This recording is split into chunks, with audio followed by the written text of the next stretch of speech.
가치라는 말이 있습니다. 가치라는 것은 어떤 사물이 지니고 있는 쓸모, 이렇게 이야기하기도 하고, 우리가 어떤 사람과 관계에 있는 어떤 대상에 대해서 그 대상이 지니고 있는 중요성을 가치라고 합니다. 가치. 그래서 이 가치를 매기는 것은 여러 가지가 있습니다. 이 사회가 가치를 매기기도 합니다. 사회가, 이건 얼마짜리야? 이건 얼마짜리야? 얼마짜리야? 가치를 매기기도 하고, 또 어떤 공신력이 있는 어떤 기관에서 가치를 매기기도 합니다. 그래서 공시지가 이래가지고 땅도 이렇게 공시지가 이래가지고 이건 얼마짜리입니다. 이 주변 환경과 지역 상황을 보니까 이건 평당 얼마짜리입니다 하면 그게 가치가 되는 거죠. 가치가 돼요. 때로는 그와는 전혀 관계없이 내 스스로 나의 가치를 매기기도 합니다. 나는 예를 들면 어떤 사람은 나는 10,000,000원짜리야. 어떤 사람은 나는 1억짜리야. 이렇게 가치를 매기기도 합니다. 우리가 뉴스 같은 걸 보면 정말 아무것도 아닌 일을 갖고 자살하는 사람들이 있거든요. 그건 뭐냐면 그 아무것도 아닌 그만큼을 자기 가치로 인식을 하니까 이것 없으면 내 인생은 무너져. 내 인생은 안 돼. 이러니까 크게 맞춰서 반응하는 그런 모습들도 뉴스로 보게 됩니다. 오늘 우리가 읽은 본문 성경은 예수님의 아주 유명한 비유입니다. 아주 잘 알고 있는 비유입니다. 어떤 사람이 양이 100마리가 있어요. 100마리가 있는데 그러니까 이게 이제 다른 사람의 양을 치는 게 아니라 자기 양이 100마리예요. 그 예수님 당시에 그 양이 100마리라는 건 엄청난 숫자거든요. 부자인데 어느 날 양을 치러 갔다가 100마리를 데리고 왔다가 이렇게 우리 안에 넣으려고 숫자를 재보니까 한 마리가 없어요. 한 마리가 없어요. 이거 큰일 났습니다. 한 마리가 이거 어떡하지? 그런데 주변에 있는 사람들이 이야기합니다. 아이고 아마 어디 가다가 했는데 그냥 일단 99마리가 있으니까 괜찮네요. 이렇게 이야기할 수 있습니다. 그런데 그때 이 목자가 하는 선택을 가지고 오늘 말씀의 은혜를 나누려고 합니다. 우리가 누가복음 15장 4절 같이 한번 읽겠습니다. 시작. 너희 중에 어떤 사람이 양 100마리가 있는데 그 중에 하나를 잃으면 99마리를 들여두고 그 잃은 것을 찾아내기까지 찾아다니지 아니하겠느냐 그랬어요. 그러니까 어떤 사람이 양을 한 마리 잃었어요. 근데 지금 99마리가 있어요. 99마리가 있어요. 그래 한 마리가 없는 거예요. 그러니까 이 사람은 선택할 수 있어요. 99마리가 있으니까 됐어. 그런데 아니면 오늘 이 목자는 어떤 선택을 하느냐 하면 9마리가 있는데 한 마리를 찾으러 가요. 그런데 어떻게 찾으러 가느냐? 99마리를 들에 그대로 둔 채로 한 마리를 찾으러 가요. 자, 이게 계산이 안 맞단 말이에요. 계산이. 우리가 99가 하나의 가치를 가면 우리가 99을 이쪽 이렇게 저울에다가 달고 한 마리, 그 길을 잃은 한 마리라면 보통 때도 아마 말을 안 들어먹었을 가능성이 아주 높습니다. 양이 100마리가 이렇게 가는데 그 한 마리가 왜 길을 잃겠습니까? 보통 때도 아마 이렇게 눈이 좀 어둡거나 좀 몸이 약하거나 딴 길도 좀 고민이 많거나 이래가지고 아마 보통 때도 좀 자주 잊어버릴 가능성이 있습니다. 이게 좀 말썽꾸리일 가능성이 있습니다. 그러면 아주 말 잘 듣는 99마리를 여기에다가 딱 갖다 대고 그게 참 말썽꾸리고 말도 안 듣고 그러다가 사고를 저질렀어요. 이래가지고 보통 때는 그냥 이렇게 했는데 오늘따라 그냥 목자가 조금 바빠가지고 잠깐 관심을 안 했더니 아예 길을 잃어버렸어요. 한 마리를 저울로 딱 달면 답이 뻔해요. 99마리가 훨씬 가치가 있고 훨씬 무게가 있어요.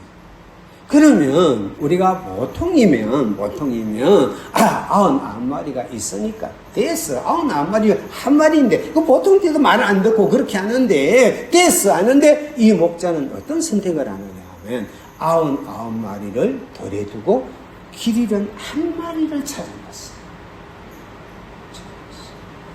다시 다시 말해서 이 목자의 마음속에는 지금 우리 안에 있는 99마리의 가치보다 이 길을 잃어버린 한 마리의 가치가 더 크게 다가옵니다.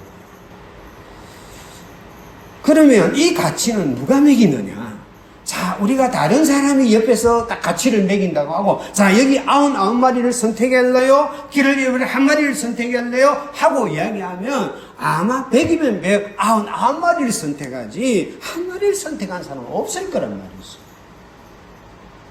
그런데 오늘 이 목자는 99마리를 선택하지 않고 한 마리를 선택해요. 가치를 부여한다. 이 가치는 어디서 오느냐?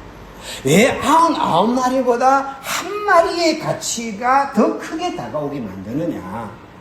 우리가 요한복음 3장 16절을 같이 한번 읽어보겠습니다. 시작. 하나님이 세상을 이처럼 사랑하사 독생자를 주셨으니 이는 그를 믿는 자마다 멸망하지 않고 영생을 얻게 하려 하십니다.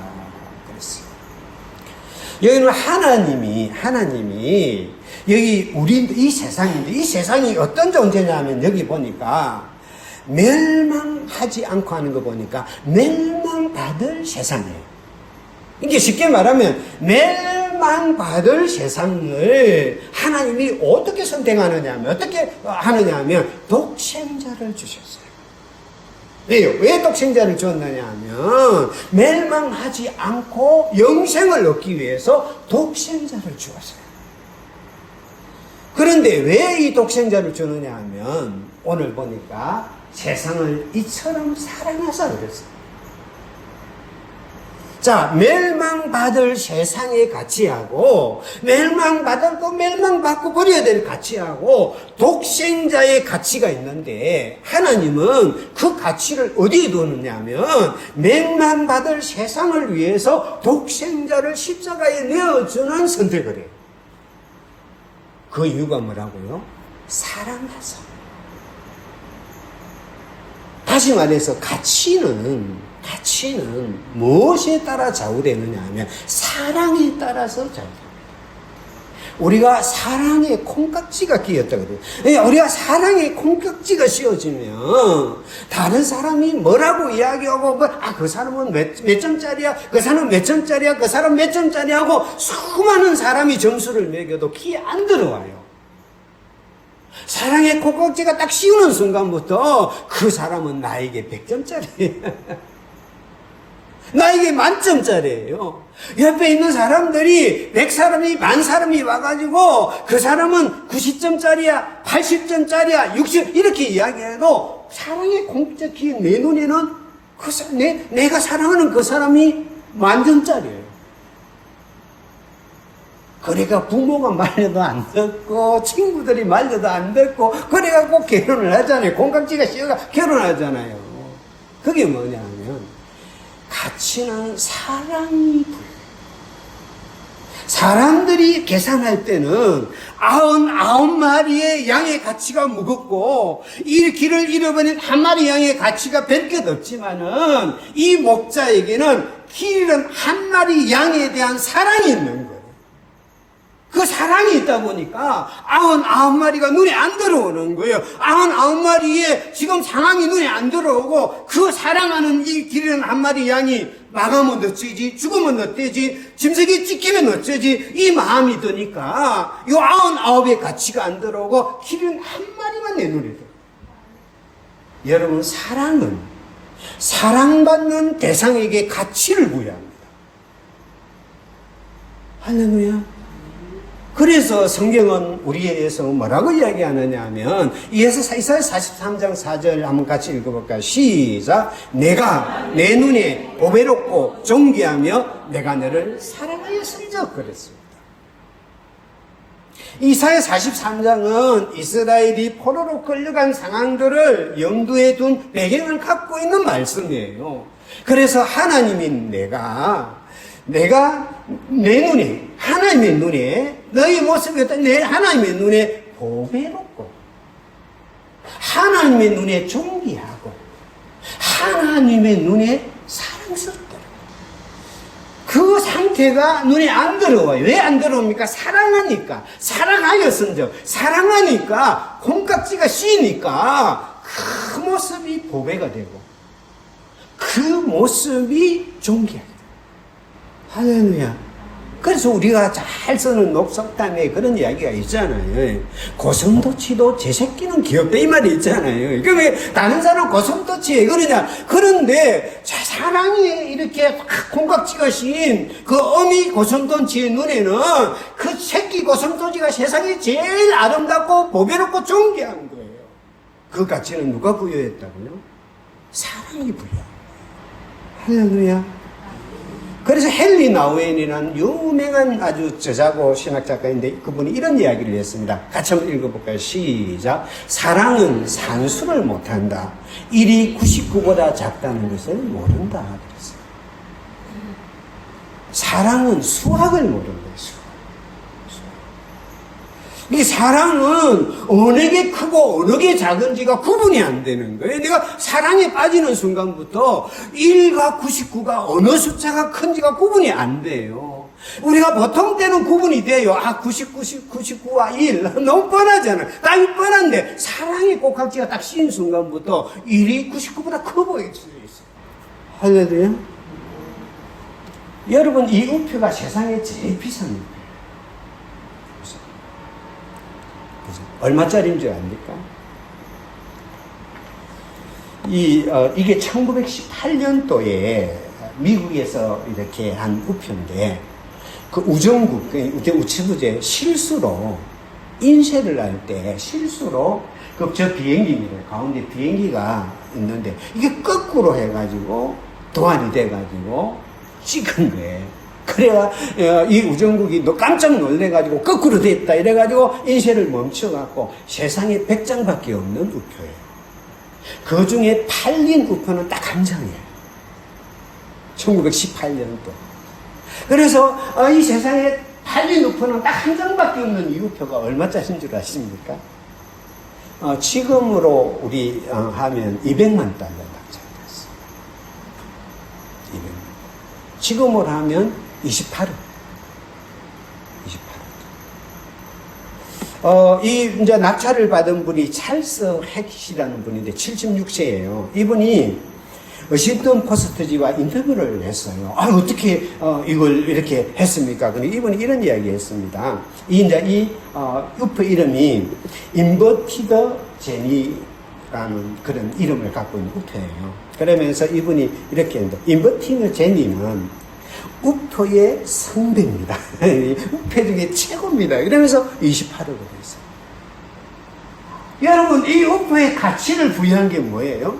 이 우표를 사랑하고, 이 우표에 애착하고, 이 우표를 가져야 되겠다고, 이 우표가 최고라고 생각하는 그 우표, 이 사람은 어릴 때부터 우표를 수집한 분이에요. 세상에 온갖 희귀한 우표를 다 갖고 있는 분이에요. 이분에게 뭐냐면, 이 우표가 28억짜리. 나는 줘도 안 가지. 우리 사모님이 갖다 놨다가, 우리 쓰레기통에 얹어버렸지, 그래. 내가 어디에 갖다 놨다고, 이건 뭐예요? 버릴 거란 말이야. 줘도 안 가지는 거예요. 그런데 어떤 사람에게는 이게 28억짜리. 이 가치는 사랑이 부여한 가치예요. 사랑. 그래서 아가서 2장 14절에는 같이 한번 읽어볼까요? 시작. 바위틈 낭떠러지 은밀한 곳에 있는 나의 비둘기야, 내가 내 얼굴을 보게 하라. 내 소리를 듣게 하라. 내 소리는 부드럽고 내 얼굴은 아름답구나. 그랬습니다. 이 비둘기는요, 방어수단이 아무것도 없어요. 자기를 지킬 수 있는 수단이 아무것도 없어요. 그래서 비둘기는 자기를 지키는 유일한 수단이 뭐냐? 숨는 거예요. 적이 찾지 못하는 틈새를 찾아가지고 집을 지어가지고 숨는 게, 적이 발견하지 못하는 자리로 숨어 들어가는 게 유일한 방어수단이에요. 그래서 이 비둘기가 바위틈 낭떠러지 은밀한 곳에 숨어 있어요. 근데 그 비둘기를 하나님이 부르는 거예요. 부르는 거예요. 나의 비둘기야. 너 왜 두려워하느냐? 너 왜 숨어있? 그렇게 묻지 않고 나의 비둘기야. 이 사랑의 이중적 표현이에요. 너는 내 것이야. 그 다음에 너는 비둘기야 하고 부르는 거예요. 이게 그 사랑의 이중적인 표현을 하면서 뭐라고 하면 내가 내 얼굴을 보게 해라. 내 소리를 듣게 해라. 네 소리는 내게 너무 부드럽고 내 얼굴은 아름답고. 여러분, 우리 인생 중에는 나를 지킬 수 있는 방법이 아무것도 없어가지고, 내가 할 수 있는 게 아무것도 없어가지고 숨는 것이 유일한 방법일 수밖에 없는 인생도 있습니다. 상처받고 공격당하고 배반당하고 그렇게 해가지고 정말 내가 나를 지킬 수 있는 유일한 방법이 숨는 것밖에 없는 인생이 있어요. 그래서 방에 숨기도 하고 사람들 숨기도 하고 그래서 웅크려서 그 나의 동굴 속에 갇혀가지고 그 숨는 것이 유일한 안전책인 사람도 있어요. 그런 인생을 하면서 나의 비둘기야, 내 얼굴을 나에게 보여주라. 내 목소리를 나에게 들려주라. 너의 목소리는 나에게 너무나 부드러운 목소리야. 너의 얼굴은 나에게 너무 아름답다. 뭐가 이 가치를 부여합니까? 사랑이 부여합니다. 하나님의 사랑이 그 타이탄 낭떠러지 엄밀한 곳에 숨을 수밖에 없는 그 비둘기를 향한 그 사랑이 이런 가치를 부여합니다. 여러분, 하나님의 사랑은 때로는 내가 정말 그 나무 잎사귀로 자기를 가릴 수밖에 없는 아담과 하와처럼 우리의 모습들을 가리고 숨을 수밖에 없는 우리 인생에게 사랑이란 가치를 부여해서 우리를 이름을 부르고 우리를 찾아오고 우리를 택하는 게 하나님의 사랑. 그래서 어거스틴 박사는 이렇게 이야기를 했습니다. 같이 읽겠습니다. 시작. 하나님은 우리를 사랑하시되 마치 우리가 세상에서 유일한 사람인 것처럼 사랑합니다. 하나님이 우리를 사랑하는데 어떻게 사랑하느냐 하면 만약 80억 있으면 80억 중에 하나로 사랑하는 게 아니라 나를 사랑할 때는 나머지 79억 9,999백은 없고 나 혼자만 있는 것처럼 나를 사랑합니다. 그게 하나님이 나를 사랑하는 가치예요. 나를 사랑하기 때문에 부여하는 가치예요. 그게 우리는 그러잖아요. 이 세상에 어떤 사람은 그래, 인구도 많대, 좀 죽어야 그렇게 말은, 그게, 하나님이 그게 아니라는 거예요. 그러니까 하나하나의 가치가 우주 전체라는 거예요. 그게 하나님의 사랑의 가치.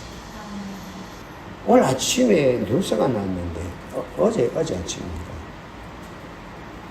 이 암말기 동생이 있는데 아마 이 헬변도 하고 복수도 차고 그래가지고 막 있는데 그 누나가 그 동생 이름으로 막 좀 이 조작을 해갖고 설계사고 짜가지고 2억의 생명보험을 들었어요.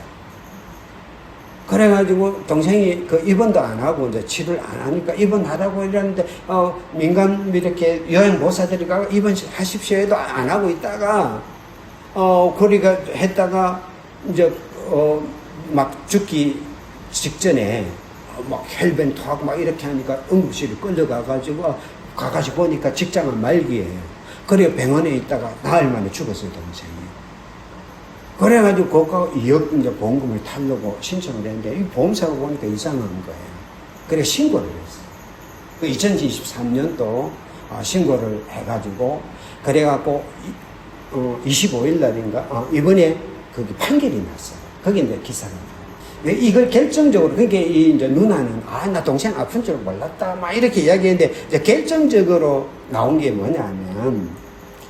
이 보험 설계사하고 문자를 주고받았는데 이런 문자를 한 거예요. 눈 뜨고 법설 없을 만큼 부었다고 하길래 내가 대판 친 거야. 동생 상태를 이야기합니다. 부어가지고 눈 떨고 점수 없을 정도로 부어가지고 죽을 것 같으니까 내가 지금 이거 입건한 거야 하고 설계사하고 지금 문자를 주고받아. 그러면서 또 어떤 문자를 주고받으면 이참에 동생이 죽으면 엄마도 그만 갈 길 갔으면 좋겠어.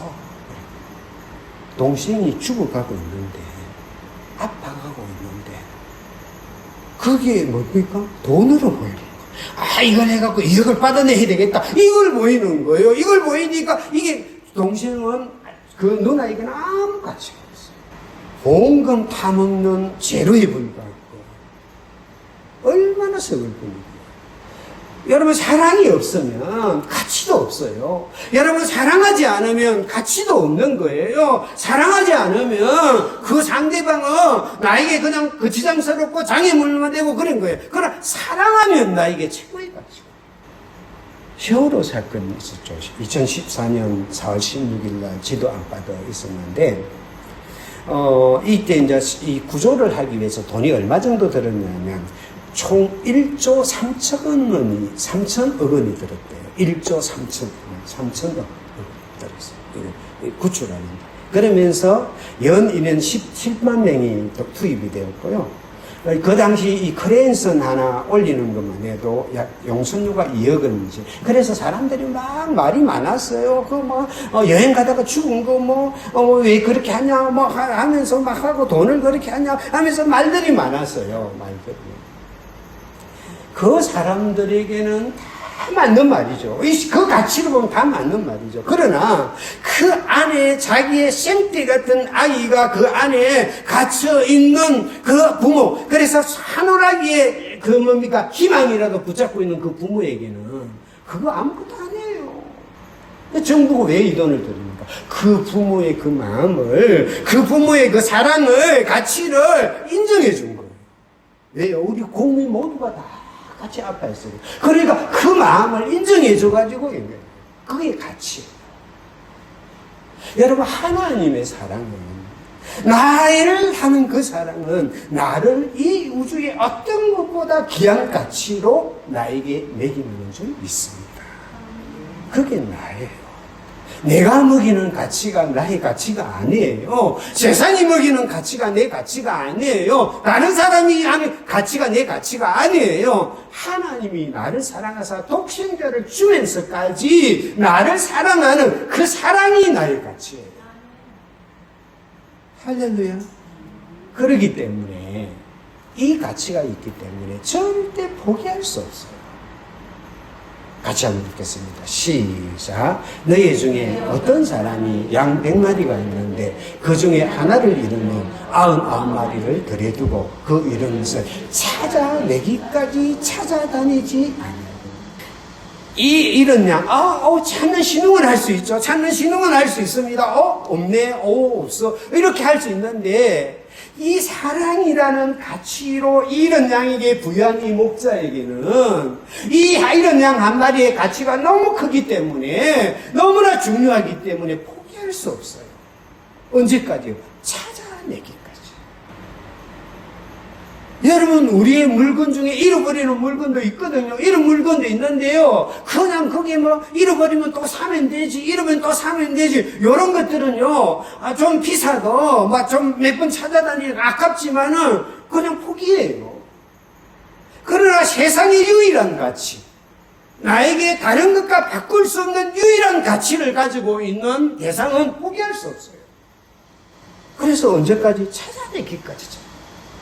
에스겔서의 34장 11절 12절 같이 읽겠습니다. 시작. 주 여호와께서 이같이 말씀하셨느니라. 나 곧 내가 내 양을 찾고 찾되 목자가 양 가운데 있는 날에 양이 흩어졌으면 그 때를 찾는 것 같이 내가 내 양을 찾아서 흐리고 캄캄한 날에 그 흩어진 모든 곳에 그들을 건져내리라. 하나님이 양을 찾는데, 그 흐리고 깜깜한 날에 양을 찾는데 그 흩어진 모든 곳에서 그것이 어디에 있든지 내가 그것을 건져낼 때까지 찾아주라. 그게 우리예요. 그렇게 찾아진 존재가 우리예요. 귀하기 때문이에요. 잃어지는 상실의 고통이 커요. 너무나 귀한 존재를 잃어버리면, 귀한 걸 잃어버리면 아까워 죽어요. 힘들었어요. 그거 생각이 나가지고요. 밥맛도 없고 그냥 못 견디는 거예요. 그래서 호세아서 11장 8절에 이런 하나님의 마음을 이렇게 표현하고 있습니다. 같이 읽겠습니다. 시작. 에브라임이여 어찌 너를 놓겠느냐. 이스라엘이여 내가 어찌 너를 버리겠느냐. 내 마음이 내 속에서 돌이켜 나의 긍휼이 온전히 불붙는다 하더라. 내가 에브라임이여 나의 이름을 넣을 수 있어요. 이스라엘의 자리에 나의 이름을 넣을 수 있어요. 하나님은 이렇게 말하는 거예요. 강윤아 내가 어찌 너를 놓겠느냐. 강렬아 내가 어찌 너를 버리겠느냐. 내 마음이 내 속에서 계속 돌이켜서 너를 향한 나의 긍휼이 온전히 불붙는다 한다는 말은 창자가 타는 것 같다 말이죠. 너를 향해서 정말 너 흩어지고 넘어지고 깨어지고 부서진 너의 모습, 이뤄진 너의 모습을 보니까 내 마음에 너를 향한 불쌍한 마음이 막 일어나는데 그 마음 때문에 내 창자가 끓는 거예요. 우리가 단장이라는 말을 하는데요. 단장이라는 말은 뭐예요? 끊어질 단자에 창자 장자입니다. 창자가 끊어졌다 이 말입니다. 우리가 잘 쓰는 말이죠. 옛날에 단장의 미아리고기 이런 노래 있잖아요. 단장의 미아리고기인데 여기에 이 단어에 대한 고사성어가 하나 있어요. 그게 뭐냐면 옛날에 진나라 때 군주 한은이라는 사람이 총나라를 정벌하는 길에 양자강을 따라 올라가다가 사맵이라는 아주 거친 게 있어요. 그래서 병사 한 사람이 여기 잠깐 화장실을 놀러 갔다가 그 새끼 원숭이 한 마리 있으니까 그 신기해가 잡아가 배로 데려온 거예요. 데려온 거예요. 그래가지고 병사들이 뭐 이거 신기하니까 뭐 그 새끼 원숭이하고 놀고 그 배는 떠나가네. 근데 어미 원숭이가 그 새끼 원숭이 간 걸 보고 그 배를 쫓아오기 시작합니다. 그 사맵이라는 게 굉장히 거칠어요. 낭떠러지가 중국의 양찌가 사맵이 엄청 거칠거든요. 수백 리를 쫓아옵니다. 그러다가 배가 강기슭에 닿으니까 그 원숭이가 배에 탁 뛰어들었는데 올라왔는데 올라오자마자 숨을 거더라. 그래 항공이 보고 이게 뭐냐 싶어서 그 원숭이 배를 갈라보니까 창자가 조각조각 나 있었어요. 그래서 이 새끼 이런 어미 원숭이가 그 새끼를 찾기 위해서 그걸 따라가면서 마음이 너무 애타서 300리를 달려오다 보니까 그 애탐 때문에 창자가 조각났다. 그래서 단장이라는 거예요. 그래 항공이 그걸 보고 놀래서 그 원숭이 새끼를 잡아온 병사를 쫓아냈다는 고사가 있습니다. 하나님은 그 이루어진 양 같은 우리 인생을 정말 하나님 앞에 떠나버린 우리 인생을 너무나 사랑하기 때문에 그게 너무나 귀한 가치를 부여했기 때문에 그 하나를 찾아낼 때 하나님의 가슴이 정말 창자가 들끓는 것처럼 이렇게 끊어지는 것처럼 애타는 마음으로 창자가 끓는 것. 이게 하나님의 사랑. 이 사랑을 아가서 8장 7절에 이렇게 해야 됩니다. 같이 읽겠습니다. 시작. 많은 물도 이 사랑을 끄지 못하겠고 홍수라도 삼키지 못하나니 사람이 그의 온 가상을 따지고 사랑과 바꾸려 할지라도 오히려 멸시를 받으리라. 이 당시에 최고로 강한 자연재해는 홍수예요. 홍수. 어떤 물과 홍수가 와도 이 사랑을 끌 수 없다. 하나님이 우리를 사랑하는 그 사랑은 이 세상에 어떤 천재지변과 어떤 환경과 어떤 어려움이 와도 하나님이 우리를 찾고자 하는 그 사랑을 끊을 수 없어요. 그 사랑으로 우리가 사랑을 받은 줄 믿습니다. 그래서 어거스틴 박사는 이번 신학자는 이런 이야기에서 같이 읽겠습니다. 시작. 사랑에는 절망이라는 단어가 자기 엄마가 자기 인생이 그나마 불안방탕한 생활을 할 때 자기 엄마가 그를 위해서 끝까지 기도하고 32년간 아들을 위해서 기도하고 그래 회개해서 돌아오니까 그 어머니의 눈물의 기도가 있는 거예요. 그때 어거스틴이 깨달은 거예요. 사랑에는 절망이 없다. 여러분 우리가 사랑하면 절망이 없어요. 아, 저 사람은 안 돼요. 저 사람은 끝이야. 그 말이 없어요. 사랑하면. 할렐루야. 그래서 10편 27편 10절 같이 읽겠습니다. 시작. 내 부모는 나를 버릴지라도 여호와는 나를 영접하시리라. 이 세상에 가장 귀한 사랑이 부모의 사랑이잖아요. 그 부모의 사랑이 나를 포기할지 몰라도 하나님은 나를 영접하시리로다. 나를 품에 안고 받아주신다. 할렐루야. 하나님의 사랑은 절대 포기하지 않는 줄 믿습니다. 그래서 이사야서 54장 10절 같이 읽겠습니다. 시작. 산들이 떠나며 언덕들은 옮겨질지라도 나의 자비는 내게서 떠나지 아니하며 나의 합병의 언약은 흔들지 아니하리라. 너를 긍휼히 여기시는 여호와께서 말씀하시느니라. 여러분, 산이 흔들리고 세상은 다 떠나갈지 몰라도 하나님이 나를 향한 자비는 우리를 떠나지 않고 내가 너를 평화롭게 하리라 하는 하나님의 언약은 흔들리지 않다. 그 사랑을 우리가 받고 있어요. 오늘 아침에 뉴스 영상이 있는데 몇 분 한번 들어볼까요? 서울경찰청 광역수사단 형사기동대는 지난 1971년 서울 영등포구에서 실종된 아동을 재수사해 54년 만에 찾아냈습니다. 경찰은 딸을 찾고 싶다는 80대 친모 A씨의 신고를 받아 수사에 착수했고 서울시 아동복지센터 자료를 토대로 실종 시점과 실종 장소, 신체 특이점 등을 파악해 DNA 감정을 의뢰했습니다. DNA 감정 결과 친모 A씨와 친자 관계가 일치하는 60대 여성 B씨를 찾았고 지난 25일 마침내 가족 상봉을 이뤘습니다. 친모 A씨는 죽기 전에 딸이 죽었는지 살았는지 생사만이라도 알고 싶었는데 경찰이 딸을 찾아줘 너무 감사하다라고 전했습니다. 엄마가 80대, 딸이 60대. 54년 전에 아이가 6살 때 그 이모 집에 간다고 1971년도에 버스를 타고 몇 번을 타고 다녔대요. 그래서 이번에 잘 갔겠다 했는데 이모의 며칠 만에 이모한테 전화하니까 안 왔다는 거예요. 그리고 몇 병을 찾아도 못 찾았어요. 54년이 지났어요. 지금 이제 84세인데 내일 마지막 눈을 감기 전에 몇 년 전에 내 그 딸 한 번 좀 찾았으면 좋겠다 이거 마지막으로 이제 54년을 가슴을 품고 있다가 경찰이 실종 신고를 하는 거예요. 그러니까 하니까 이 경찰에서 실종반이 그 당시에 이를 다 하게 되니까 찾아가지고 54년 만에 그 딸을 찾은 거예요. 그래가지고 이를 찾아가지고 이제 지난 25일 날 이제 요 기념식을 해서 7월 25일 날 중앙경찰서에서 요 기념식을 해갖고 요 기사가 떴더라고요. 부모는요, 자식은 54년이 돼도 포기하지 않아요. 여러분, 이 땅의 부모도 54년이 돼도 그 잃어진 딸을 포기하지 않는데 영하신 하나님이 우리를 포기하겠어요. 그 하나님의 사랑이 오늘도 우리와 함께 있는 줄 믿습니다. 그래서요, 같이 한번 본문을 볼까요? 시작. 또 찾아낸 저 절거 어깨에 메고 집에 와서 그 벗과 이웃을 불러 모으고 말하되 나와 함께 즐기자 나의 잃은 영을 찾아내는가 합니다. 여러분, 찾았어요. 드디어 찾았어요. 그 양을 찾았어요. 얼마나 기쁘겠습니까? 그러니까 목자가 어땠습니까? 즐거워서 어깨에 메고 덩실덩실 춤을 추면서 집으로.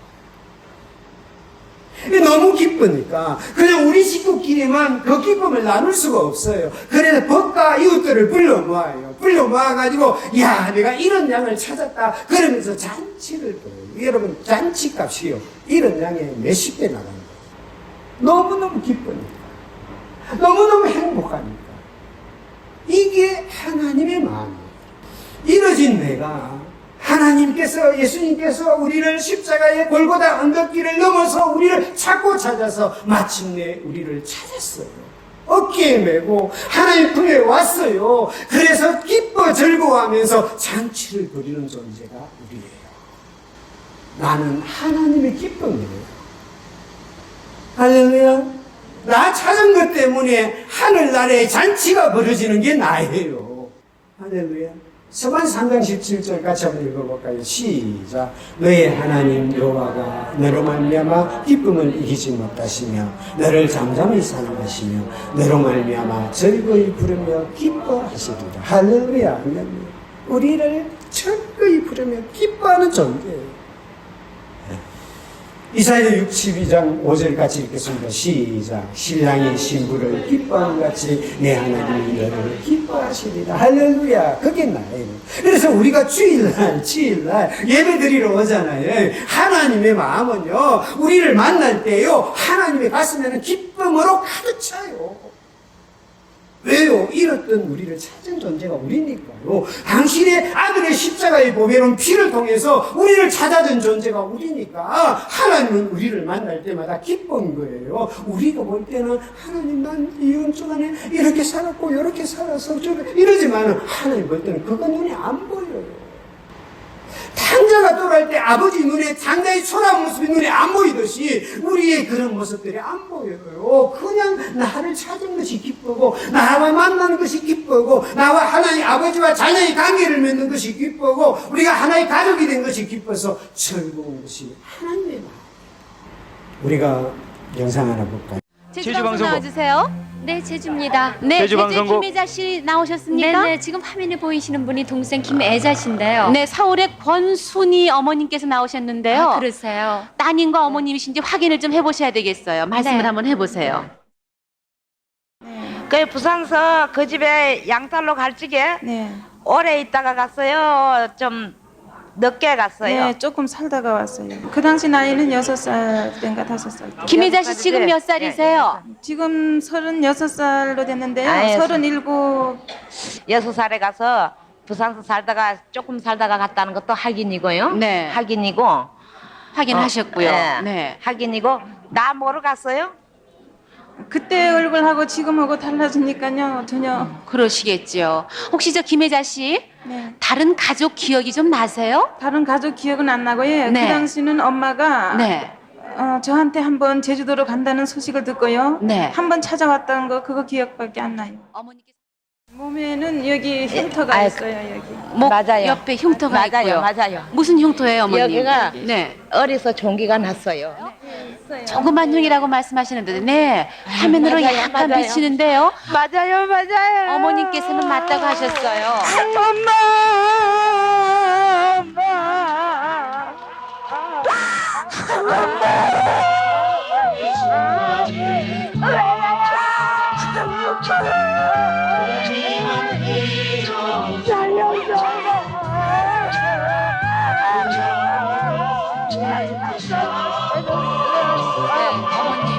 네, 어머님께서 지금 날 용사라고 하시는데요.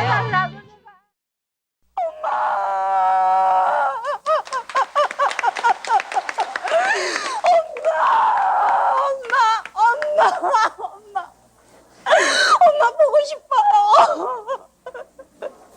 엄마. 엄마 맞구나. 만나보자.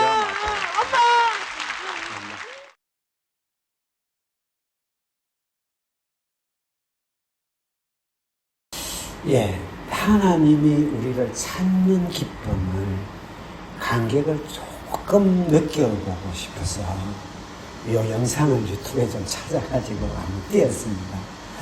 30년 만에 만난 그 엄마의 그 모습 때문에 그 마음이 무너져 내렸는데 죄악으로 멸망당할 우리를 위해서 하나밖에 없는 외아들을 십자가에 내어놓으면서까지 우리를 사랑하셨던 하나님이, 그 기다리셨던 하나님이 드디어 우리를 찾고 드디어 우리를 만나고 드디어 우리를 그 죄악의 틈새에서 발견해서 끄집어 올렸을 때 하나님의 기쁨이, 하나님의 가슴이 얼마나 기쁠까.